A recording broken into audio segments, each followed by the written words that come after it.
ফাল্গুন মাসের কৃষ্ণপক্ষের চতুর্দশীর রাত। আকাশে চাঁদের আলো ক্ষীণ, চারদিক নীরব। এই বিশেষ রাতেই পালিত হয় মহাশিবরাত্রি।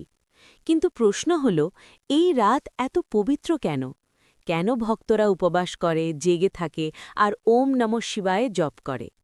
চলো, একটি কাহিনীর মাধ্যমে জানি এর রহস্য। অনেক অনেক বছর আগে দেবতা ও রসুররা একসাথে সমুদ্র মন্থন শুরু করল।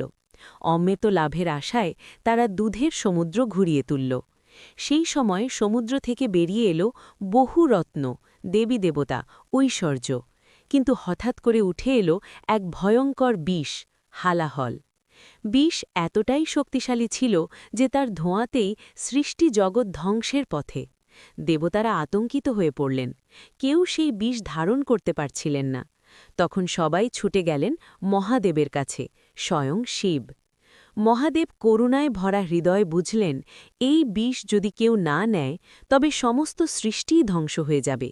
তিনি এক মুহূর্ত দেরি না করে সেই হালাহল বিষ পান করলেন। বিশ্ব রক্ষা পেল, কিন্তু বিষের প্রভাবে তার কণ্ঠ নীল হয়ে গেল। সেই থেকেই তিনি নীলকণ্ঠ নামে পরিচিত। এই ঘটনাটি ঘটেছিল কৃষ্ণপক্ষের চতুর্দশীর রাতেই।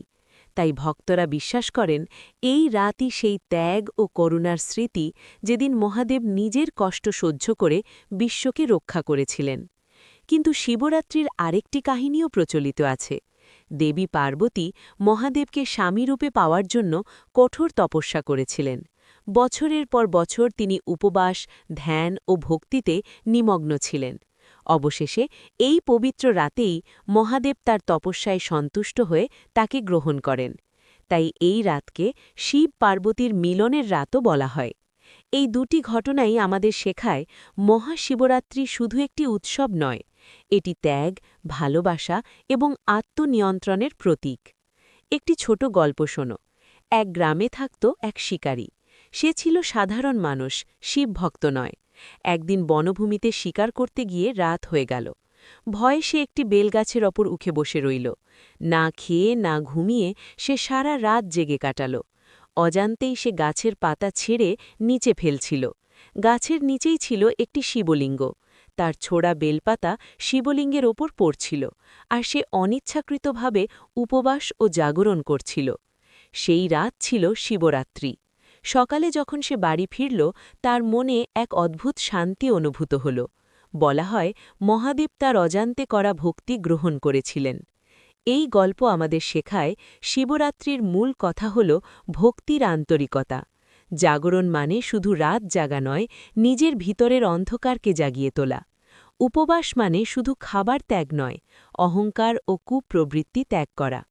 তাই মহাশিবরাত্রি পালন করা হয় মহাদেবের ত্যাগ স্মরণ করতে, শিব পার্বতীর মিলন উদযাপন করতে, নিজের আত্মাকে শুদ্ধ করতে, অন্ধকার থেকে আলোর পথে চলার সংকল্প নিতে।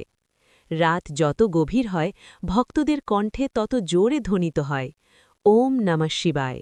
কারণ তারা জানে, এই রাত শুধু ক্যালেন্ডারের একটি দিন নয়, এটি সেই রাত যখন ধ্বংসের মাঝেও সৃষ্টি আছে, বিষের মাঝেও মুক্তি আছে, আর অন্ধকারের ভেতরেই লুকিয়ে আছে আলো। এই কারণেই হয় মহাশিবরাত্রি, মহাদেবের ত্যাগ, প্রেম ও জাগরণের স্মৃতিতে। ওম নমঃ শিবায়।